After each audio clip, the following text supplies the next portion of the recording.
By the Montana Television Network. This is the 5:30 News on Q2, Montana's news leader. A very good Friday evening, and thanks so much for joining us. I'm Samantha Harrelson. Jay and Janelle have the night off.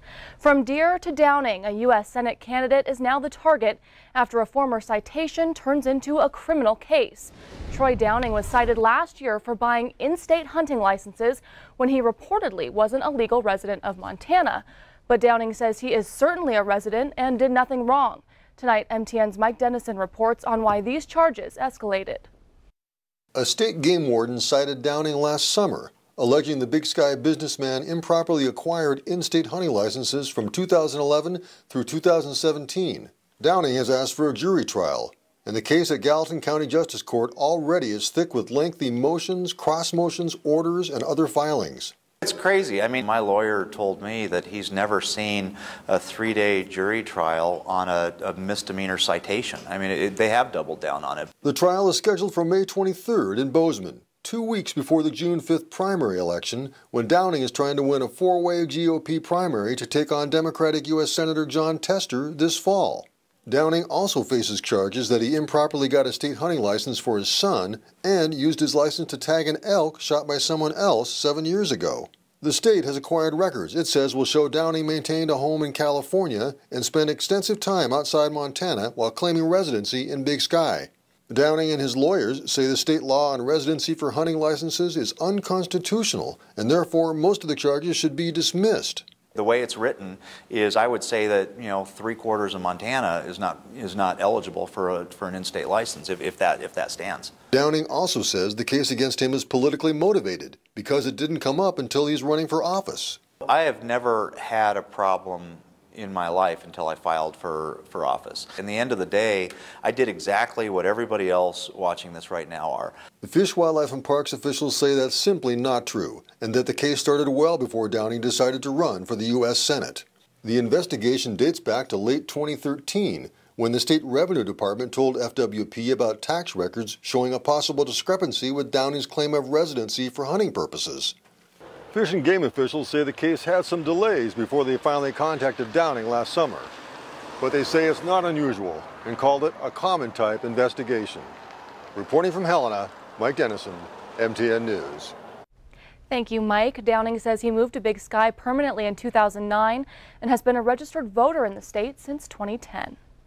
Well, turning now to the weather scene, Bob, temperatures are rising, but that means floodwaters are as well. Sure does. And if you've been wondering where all the Chinook winds have been this winter, well, we have found them. They're up in the northwest corner of the state, and you'll notice tomorrow morning, here they come. They'll be gusting up to 40 miles per hour up there across from a place like Cutbank. And then by 6 p.m., the stuff will make its way into the Billings area. Of course, Chinook winds, as you know, has a tendency to melt a lot of snow. And wind gusts, you see 40 to 60 to 80 miles per hour, and that'll be melting a little bit of snow, especially along the High Line. Lodge Creek right now, the OBS station shows the stage is at 8.8 feet, flood stage is 7. Meanwhile, over there at the Milk River, that's over 3 feet above flood stage, and the low-lying areas at risk are still remaining, and still got a lot of snowpack to melt in those areas, so it's still going to be a problem. Now, how is that affecting our ag industry? Connor has more on that. Well, thank you, Bob. And yes, the warm conditions and the abundance of moisture we've had are affecting more than just stream beds in the northern part of the state. Farmers across the state are dealing with soggy fields and a delayed start to their planting season. Now, I talked to Callie Cooley today from the Montana State University Extension Division of Agriculture to get the lowdown on just exactly what the farmers are facing out in their fields.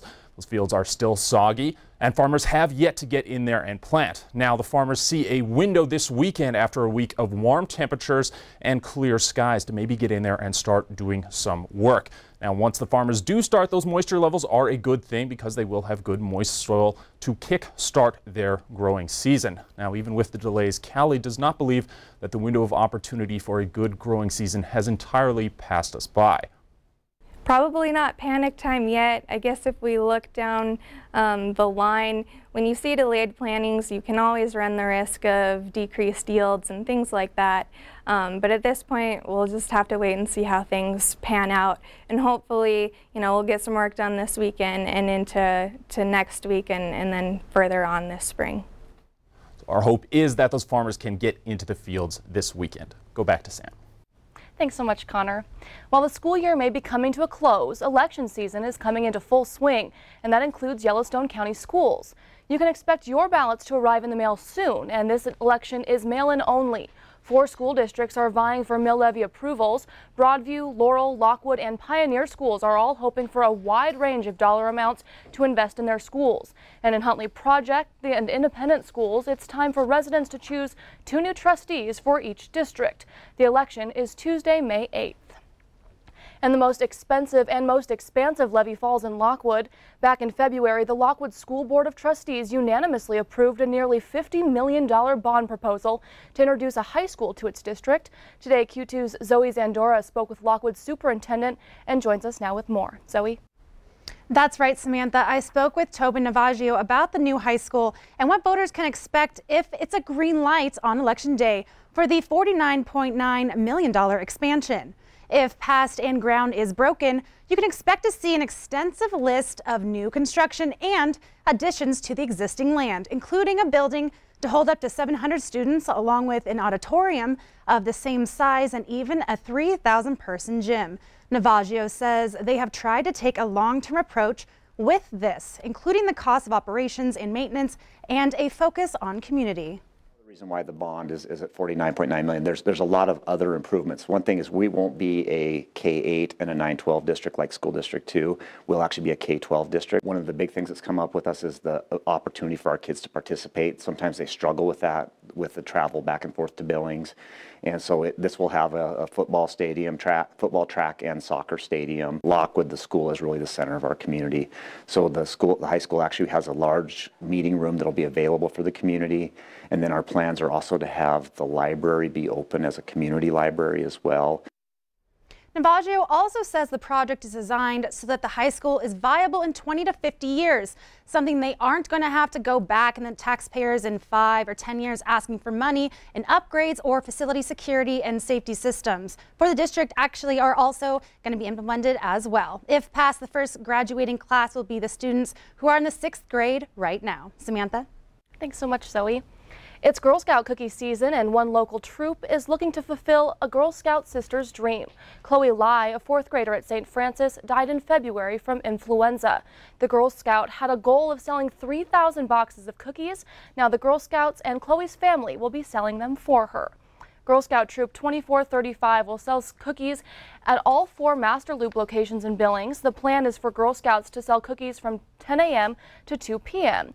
The girls are helping Chloe's parents who want to sell until they reach those 3,000 boxes. With the outpouring that we've already got, I am so blown away. My co-leader Elizabeth and I just look at each other and we get tears in our eyes because we live in such an amazing place. Just very proud to be part of it. And I don't know what to expect tomorrow, but it's going to be good. Tammy Deagle says the idea came from Chloe's dad, Hoy Lai, who wants to achieve one of his daughter's goals. Troop 2435 has invited Girl Scouts from the other troops in Billings to help them sell cookies as well. And now we all know kids love to play in the dirt, and we're heading out now to Scott Breen, who's introducing us to a cowboy, taking that to the next level. Scott? I thought, Sammy, that you were going to say I'm the kid playing in the dirt down here, and I'd love to, but we've got a legit cowboy right here, Ryder Carpenetti. How old are you, Ryder? 11. All the way up here from where? Asheville, Alabama. And what did you show up to do? Ride mini bulls. Ride mini bulls. We're talking about real live bulls, like the white one right behind us tonight? Yes, sir. That's the one you're on? Yes, sir. What's its name? Casper. Wow. So tell me your riding experience. How old were you when you started? I started riding sheep when I was 3, and I got on my first calf when I was 5, and I started riding mini bulls when I was 7. Holy smokes. Well, we've got some video back at the station that we're looking at. And when you ride these things, how nervous do you get, especially if you started when you were 7 years old? I don't get nervous. No? So what do you win, points or money? Money and points. Both? What's better? Money. Well, I'm told that if you win, not in Billings, you just get points here, but if you win maybe in a couple weeks, you could win close to $1,000, huh? What do you do with that? Save it. Yeah, all right, because that'll buy a lot of candy. Mm-hmm. And you've got a world championship, you told me. In fact, you've got 3 world championships. Yes, sir. Tell me about them. I won the sheep riding world championship, the mini bull riding and the bareback bull riding. I won the bareback and the mini bull in 2015. 2015, that's just 3 short years ago, 2.5 really. Look at all the sponsors on your shirt. You're like the real deal, man. You're like Ty Murray, Clint Bronger, Tuff Hedeman. Yes, sir. What's the buckle down here? My mini bull world championship buckle. And you won that when you were 9? Yes, sir. A mini bull world championship. Are you kidding me? No. Did you bring your swimming suit up from Arkansas? From Arkansas. Alabama? Yes, sir. Just throwing a fastball at you. And you're going to hit the reef tomorrow, maybe do a little swimming after the bull riding tonight? Yes, sir. Excellent. Well, hey, Ryder, man, appreciate you joining us. Welcome to your first trip to Billings, all the way up from Alabama. And aboard Casper the Ghost tonight, right behind us here. We'll see how he does. Mini bull riding. They go 3 rounds during the breaks, all right? There are 5 of them?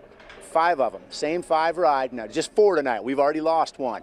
Just 4 tonight, but they go all 3 breaks. It should be fun. We'll have some video of it in sports at 10 o'clock with the big bull riders coming back here in just a few minutes for sports. We'll have additional coverage plus your high school action. Ryder, pound me, dog. All right, good luck this weekend. Thank you. Sammy, back to you. Thanks, Scott. Well, it's all impressive, but his money-saving skills are what I'm most impressed by. Well, more to come on tonight's 5:30 news. Whether it's swing, jazz, or tango, tonight is sure to test the skills of some Magic City stars. We'll check in with Jay Cohn next. You're watching MTN News with Jay Cohn and Janelle Slade. Storm Tracker weather with Bob McGuire and sports with Scott Green. This is the 5:30 news on Q2, Montana's news leader.